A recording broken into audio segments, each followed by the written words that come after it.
Russian invasion forces seized Europe's biggest nuclear power plant on Friday in what Washington called a reckless assault that risked catastrophe, although a blaze in a training building was extinguished and officials said the facility was now safe. Combat raged elsewhere in Ukraine as Russian forces surrounded and bombarded several cities in the second week of the assault launched by Russian President Vladimir Putin. An official consultant said a development had been ended on the southern city of Mykolaiv after neighborhood specialists said Russian soldiers had entered it. Whenever caught, the city of 500,000 individuals would be the greatest yet to fall.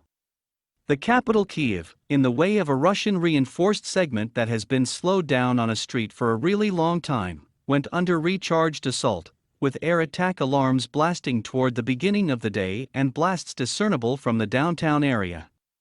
The U.S. consulate in Ukraine called the Russian attack on the Zaporizhzhia plant atrocity. Pentagon Representative John Kirby said it showed how foolish the Russian intrusion has been.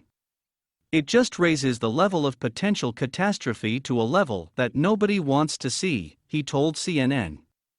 Video verified by Reuters showed one building aflame and a volley of incoming shells before a large incandescent ball lit up the sky, exploding beside a car park and sending smoke billowing across the compound.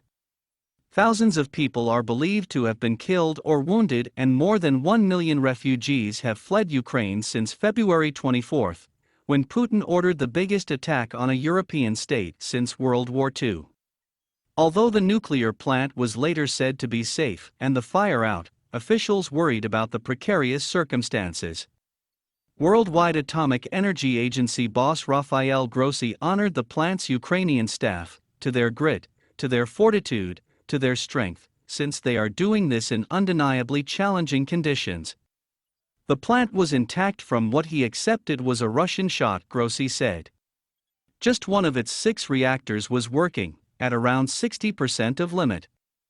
An authority at Energodom, the Ukrainian state atomic plant administrator, let Reuters know there could have been no further battling and radiation was typical, yet his association no longer had contact with the plant's chiefs or command over its atomic material.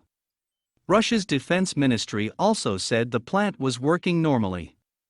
It blamed the fire on a monstrous attack by Ukrainian saboteurs and said its forces were in control. Europeans, wake up. Europeans, please wake up. Tell your politicians, Russian troops are shooting at a nuclear power plant in Ukraine, Ukrainian President Volodymyr Zelensky said in a video address. In another address, he called on Russians to protest. Russian forces advancing from 3 directions have besieged cities, pounding them with artillery and airstrikes. German Chancellor Olaf Scholz became the latest Western leader to phone Putin and demand he call off the war. German Foreign Minister Annalena Baerbock said Russia was only increasing its strikes on civilians. It is clear to see that this war of aggression by Putin is targeting the civilian population with the most brutal rigor. Moscow says its aim is to disarm its neighbor and capture leaders it calls neo-Nazis.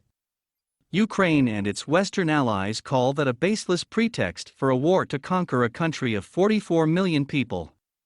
In Kyiv's Borshchehivka neighborhood, the twisted engine of a cruise missile lay in the street where it had apparently been downed overnight by Ukrainian air defenses. Residents were furious but also proud of the successful defense of the city of 3 million, which Russia had hoped to capture within days. Russian troops all should go to hell, said Igor Leonidovich, 62, an ethnic Russian who had moved to Ukraine 50 years ago as a boy. For the occupiers it is getting worse and worse every day.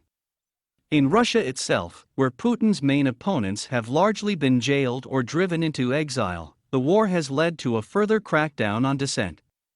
Authorities have banned reports that refer to the special military operation as a war. Anti-war demonstrations have been squelched with thousands of arrests. On Friday, Russia shut down foreign broadcasters including the BBC and Voice of America.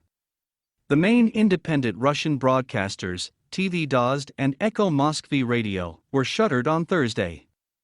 The lower house of parliament introduced legislation to jail people who spread fake reports for 15 years. Russia has been subjected to economic isolation never before visited on such a large economy. Ireland's Foreign Minister, Simon Coveney, said more EU sanctions were coming, potentially including a ban on Russian-flagged ships in European ports and blocking imports of steel, timber, aluminium or coal. British Foreign Secretary Liz Truss said Western countries should look at measures targeting Russia's oil and gas sector still excluded from sanctions. Russian forces have made their biggest advances in the south, where they captured their first sizable Ukrainian city, Kherson, this week.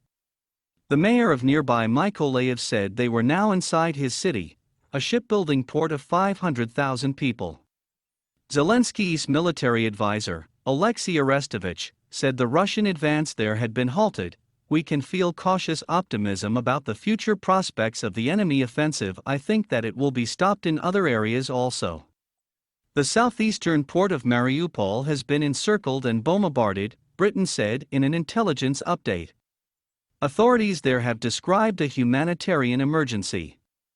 Bombing has worsened in recent days in the northeast cities of Kharkiv and Chernihiv. Ukrainians have been fleeing west, many crowding into Lviv near the Polish border. James Elder, a spokesperson for the UN Children's Agency, said doctors in Lviv were preparing a system to identify children in case of mass casualties. A green dot means fine over here, a yellow dot means critical support. They are learning a black dot means the child won't make it.